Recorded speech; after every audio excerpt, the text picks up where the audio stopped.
Good morning, Chairperson Arch and members of the Health and Human Services Committee. I'm Senator Megan Hunt, MEGAN-HUNT, and I represent District 8, which includes the neighborhoods of Dundee and Benson in Midtown Omaha. I'm eager to have this discussion today about LR198 because this is an opportunity for us to right a wrong and provide long overdue justice for current and former Nebraska youth in state care.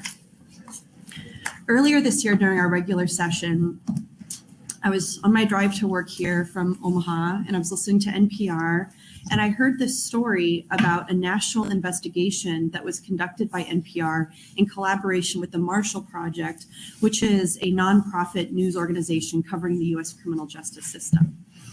In this story on NPR, they were talking about how there's this practice that most states, 36 states, have been doing that's kind of flown under the radar for a long time, which is now coming to light, and more states and more lawmakers are talking about it and starting to scrutinize it and ask if it should be changed. In a nutshell, what's happening is that states, including Nebraska, are intercepting Social Security dollars that belong to foster children and reimbursing itself for the cost of their care. This story was really gripping to me as I drove in, and I think it was to anyone who heard it. And I immediately texted my staff, and they were listening to the same story too. And many people from the advocacy world were texting me saying, "Are you listening to this story on NPR? The state is taking foster kids' money." And the gut check there was so bad. It sounds awful. And so I'm thinking, well, there must be some history to this, especially given that so many states are doing it. So let's find out what this is really about.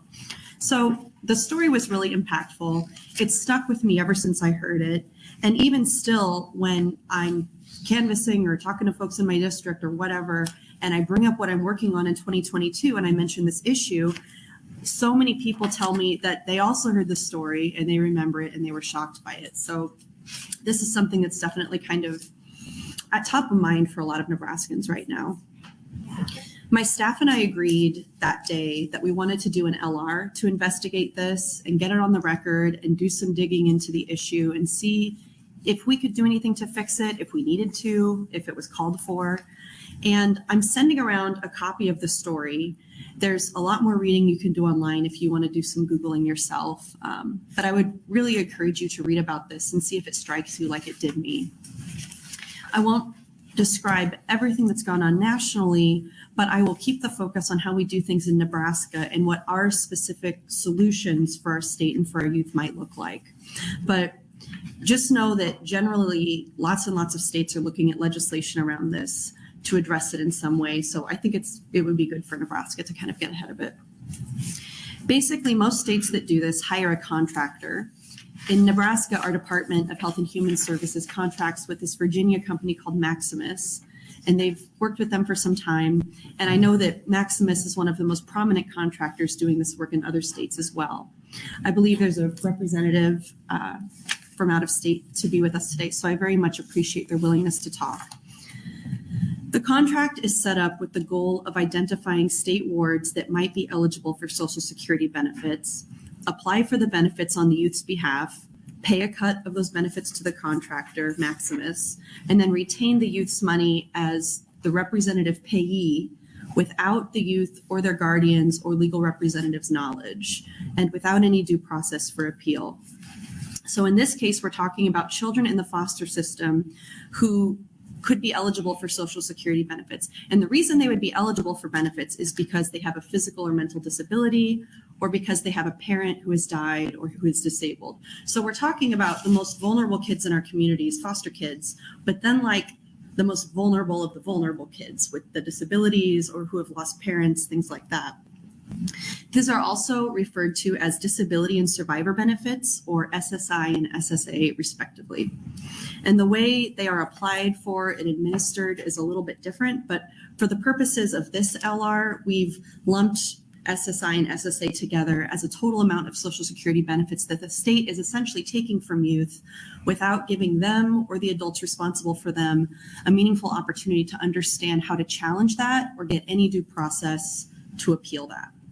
It's a very untransparent system, and I don't think that's good governance. So what's happened here is really striking. And I don't agree with what has gone on, but I think that the vast majority of folks that have had a hand in this over the years have been following directives from higher ups. It's been the status quo, it's the way things are done, and it's kind of an unintended consequence of federal policies that created an environment to allow this to happen. But we would better serve the people and be better stewards of these children if legislators could shed some light on the process and put more accountability and transparency into it. At the very least, I think that kids and their guardians should know that this is going on. The impact of this on youth may be immeasurable, but from national probes into similar practices in other states, there are many testimonies from former foster youth talking about how having this Social Security income money would have made all the difference in setting them up for success as they navigate their independence. There's all kinds of data about how youth aging out of the foster care system without permanent families are more likely to experience homelessness, unemployment, and incarceration.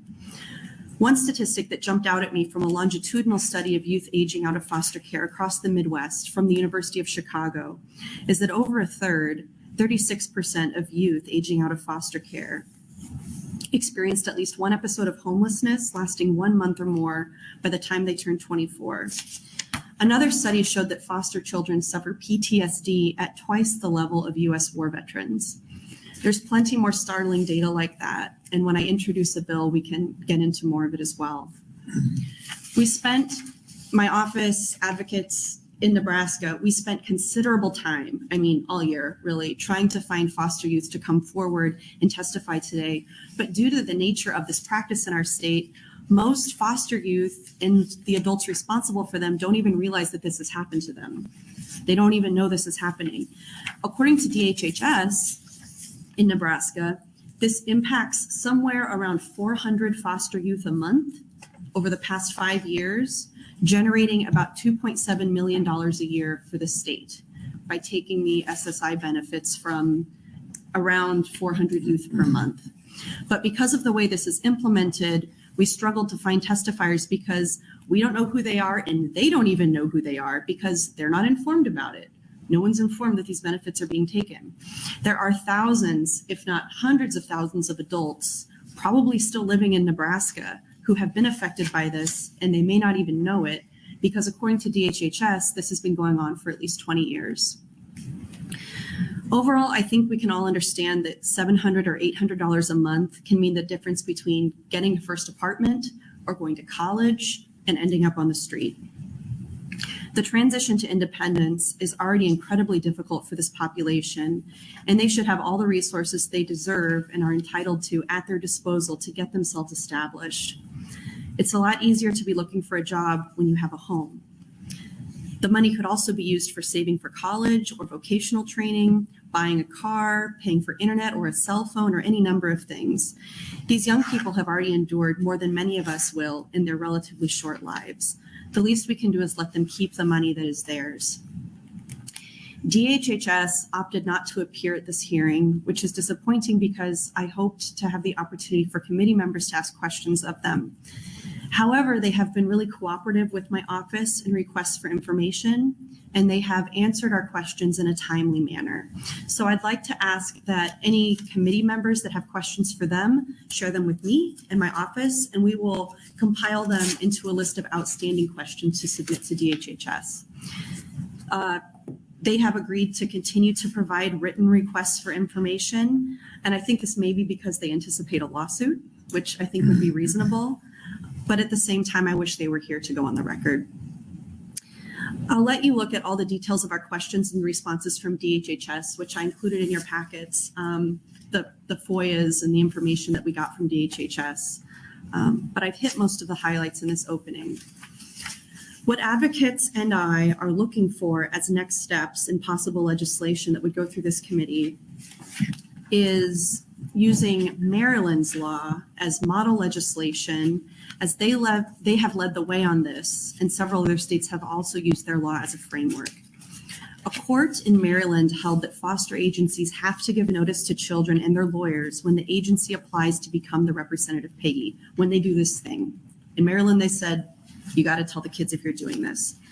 And that after receiving notice of the agency being appointed as their payee, children or their lawyers or their grown-ups can challenge it and request a different payee.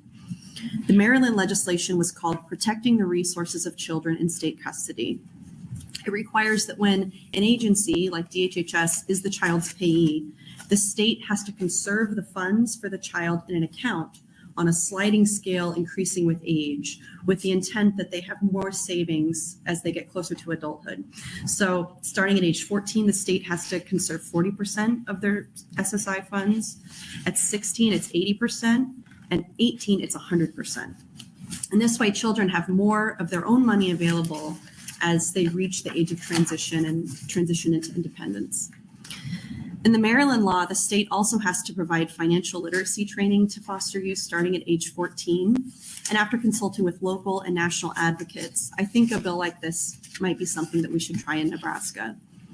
Bills have been introduced at the federal level to do something about this specifically in 2007 and 2016, but those bills haven't moved, so it's up to the states to do something about it.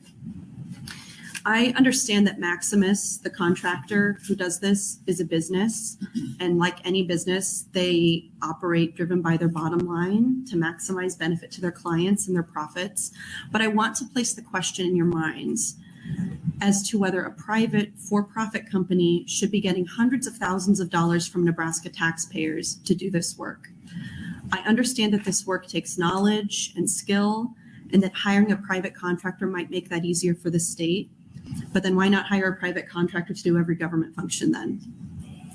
I personally would feel more comfortable if this work was conducted by a government entity that didn't have a profit incentive when it's the money and the lives of these children at stake.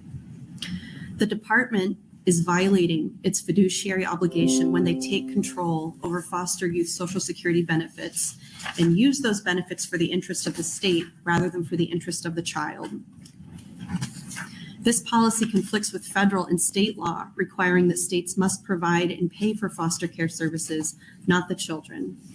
Does it make sense for a corporation to be profiting off maximizing children's government benefits for the state? There's a book by, what's his name? Everybody knows what I'm talking about. Daniel Hatcher. And it's called The Poverty Industry. And I read it a while ago, and it's really good. The Poverty Industry. It's one that you might want to grab. And in that book, they cover this issue a lot too.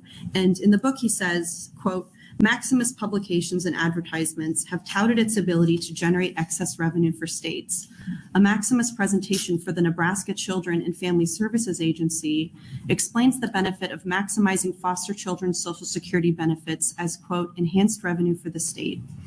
They also suggest targeting children in juvenile detention to make them SSI eligible so their funds can quickly be obtained if they end up in foster care, which is likely. So the organization is not only helping the state take funds that foster youth are entitled to subsidize their own care, but they're targeting children who are vulnerable in the juvenile justice system, for example, who might end up in foster care, who aren't even in foster care yet, so we can snatch their funds up as soon as they get put into the system. The child, not the state, needs that money the most. Yes, it costs money for the state to provide care to wards, but it is the state's responsibility, and that is the law.